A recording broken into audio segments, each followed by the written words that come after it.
नमस्कार स्टूडेंट, आज का हमारा तीसरा चैप्टर। अब इस चैप्टर के विषय में कहा गया है कि कृषि क्रियाओं के सिद्धांत क्या होते हैं। यानी जब हम खेती करने जा रहे हैं तो उसमें हमें कैसे कैसे सिद्धांतों को समझना है, जानना है, ताकि हमारी फसल अच्छे से हो सके। तो सिर्फ कृषि स्टूडेंट ही नहीं, किसानों के लिए भी ये ज्ञान बहुत ज़रूरी है। तो हो सके तो इसको लास्ट तक देखते रहिए ताकि आपको सब कुछ समझ में आ सके कि खेती में कौन कौन सी मुख्य बातें होती हैं। फसल की उपज को प्रभावित करने वाली कृषि क्रियाएं, जी, यानी कौन सी ऐसी क्रियाएं होती हैं जो फसल को प्रभावित करती हैं, यानी हमारी फसल के उत्पादन को सीधे प्रभावित करती हैं। या तो वो ज़्यादा होंगी या तो वो कम होंगी। बात करते हैं, पहला है बिना लागत के कारक। जी हाँ, कुछ ऐसे कारक होते हैं जिनमें हमें पैसा नहीं लगाना होता है, लेकिन वो फसल के लिए बहुत इंपॉर्टेंट होते हैं। दूसरा है लागत की कृषि क्रियाएं। ऐसे कारक होते हैं जिनमें हम लागत लगाते हैं। तो बिना लागत वाली फ्री चीज़ें तो हमें वैसे भी पसंद है, हमारी तो आदत है फ्री का कुछ भी मिल जाए, हम फ्री के धनिया नहीं छोड़ते हैं, तो फ्री के कारक क्यों छोड़ेंगे।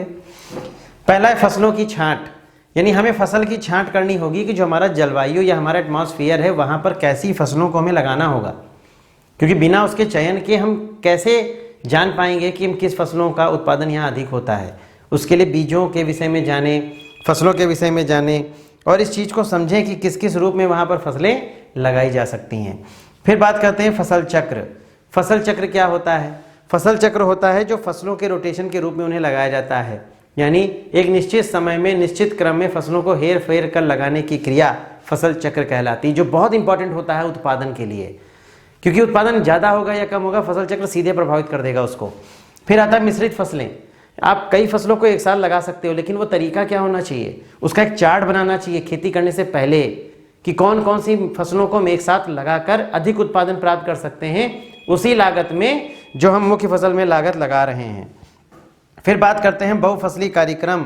इसके अंतर्गत क्या होता है, इसके अंदर बहुत सारी फसलों को हम साल भर में जो लगाने हैं या 2 साल तक हम एक चार्ट तैयार करेंगे जिसमें वहाँ पर लगने वाली सभी फसलों के विषय में जानकारी लेंगे और उससे हम वहाँ पर बोने की क्रिया में प्रभावी रूप से लाएंगे, क्योंकि हमें जानकारी होनी चाहिए, एक चार्ट होना चाहिए कि हम कौन कौन सी फसलें यहाँ ले सकते हैं, हमारे लिए कौन कौन सी फसलें लेना उपयोगी होगा। बीज बोने का समय बहुत इंपॉर्टेंट होता है। हमारे किसान भाई अक्सर ये गलती कर बैठते हैं, तो इसको भी ध्यान रखना है कि जो बीज बोने की जो समय है वो उसी समय पे बोया जाए, यानी खरीफ रबी जायद की जो फसलें हैं उनके जो बुआई का समय है वो उसी समय बोया जाए। आगे पीछे करने से बहुत समस्याओं का सामना करना पड़ सकता है, तो ये जानकारी होना जरूरी है, इसमें कोई पैसा नहीं लगता है। बीज बोने की गहराई, जी हाँ, बीज बोने की गहराई बहुत ही इंपॉर्टेंट होती है। जैसे जो छोटे बीज हैं, छोटे बीज को हमेशा 1 से 3 सेंटीमीटर या हो सके तो 2 सेंटीमीटर की ही गहराई पे डालना चाहिए, जो छोटे बीज होते हैं। फिर जो मध्यम आकार के बीज होते हैं वो 3 से 5 सेंटीमीटर, और जो बड़े बीज होते हैं वो 5 से 9 या साइज के आधार पर 15 सेंटीमीटर तक बुआई की जाती है। जैसे गन्ने का बीज आप काट रहे हो तो 15 सेंटीमीटर, 20 सेंटीमीटर, 30 सेंटीमीटर तक जाता है। तो वो डिपेंड करता है कि बीज किस गहराई पर हमें उगाना है। फिर आता है खेत में रोग एवं कीट रोधी रसायनों को देने का समय। हमें मैक्सिमम ये चीज़ें पता हो जाती हैं कि फसल कब बढ़ती है, कब उस पर रोग आता है, कब कीट आता है, किस मौसम में कौन सा कीट रहता है, तो उसके विषय में हमें जानकारी लेकर के पहले से ही तैयारियां रखनी होंगी।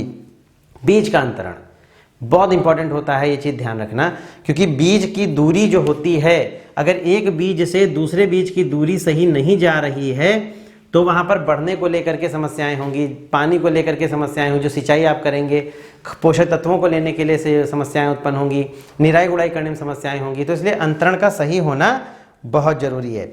सिंचाई का समय, अब ये अगर आपने ध्यान नहीं दिया है कि फसलों को कब कब हमें सिंचाई देना है, जैसे गेहूं की अगर हम बात करें, एक सिंचाई है तो CRI स्टेज, क्राई स्टेज पर, यानी शिखर जड़ बनते समय देना जरूरी है। तो ये जानकारी हो, और शिखर जड़ बनती कब है ये भी पता होना चाहिए। तो औसतन किस्म के अनुसार 25 से 27 दिन पर, कहीं कहीं 15 से 22 दिन पर, तो वो डिपेंड करता है वो कहाँ पर कौन सी किस्म ली जा रही है, लंबी अवधि वाली है या छोटी अवधि वाली है। फिर बात करते हैं पोषक तत्वों का स्रोत, खेत में देने का समय व विधि। अब आप NPK दे रहे हो या यूरिया या फास्फोरस पोटास अलग अलग से दे रहे हो, तो उसको कैसे देना है और कब कब देना है। जैसे यूरिया की हम बात करें या नाइट्रोजन की बात करें, हम सीधे नाइट्रोजन को बोलते हैं, तो पहला तो वो बुआई के समय देना, यानी बीज जब देना है तब देना है, उसके 22 से 25 दिन पर देना है, क्योंकि उसके बाद वो उड़ जाता है। फिर हमें कब देना है, 50 से 55 दिन पर देना है, लेकिन मात्रा जैसे मान लीजिए हम 100 किलो नाइट्रोजन देना है तो यहाँ पर हम 50 किलो दे देंगे बुआई के समय में, और इसको फिर 30 या 20 के आधार पर या 25-25 केजी के आधार पर हम इसको देंगे। हमें कभी ज़्यादा मात्रा नहीं देनी है। तो ये सब जानकारी होनी चाहिए, इसमें कोई पैसा नहीं लग रहा है। आप जानकारी लेकर के चार्ट बना के खेती करिए। निराई गुड़ाई का समय, अब कब कब हमें फसलों को निराई गुड़ाई कर लेना चाहिए ताकि खरपतवार बड़े ना हो सकें, ताकि हम उनको अच्छे से प्रयोग में ला सकें, उनको हम रोकथाम कर सकें। फिर बात करते हैं खेत में देने का समय व विधि होने के बाद में रसायन के खेत में देने का समय और विधि क्या होनी चाहिए। तो रसायन जो देना है वो कौन से होने चाहिए, ऐसा ना हो कि आपने खरपतवार को दिया फसल ही समाप्त हो गई। तो इन चीज़ों को भी हमें ध्यान में रखना है। फिर आता है फसलों की कटाई का समय व विधि। फसलें जिस समय परिपक्व हो गई हों उन्हें उस समय काट लेना जरूरी होता है। अगर आप उस समय नहीं काटेंगे तो बीज होते हैं वो झड़ जाते हैं या गिर जाते हैं, जिस वजह से उत्पादन पे क्षति पहुंचती है। औसतन कहा गया है 21 से 25% नमी रहने पर फसल को काट लेना चाहिए। तो इसके लिए तो कोई पैसा नहीं लग रहा है, हमें जानकारी लेना है, चार्ट बनाना है और खेती करना है, उत्पादन हमारा बढ़ जाएगा। फिर बात करते हैं लागत की कृषि क्रियाएं। अब ये ऐसी कृषि क्रियाएं होती हैं जिनमें लागत लगती है।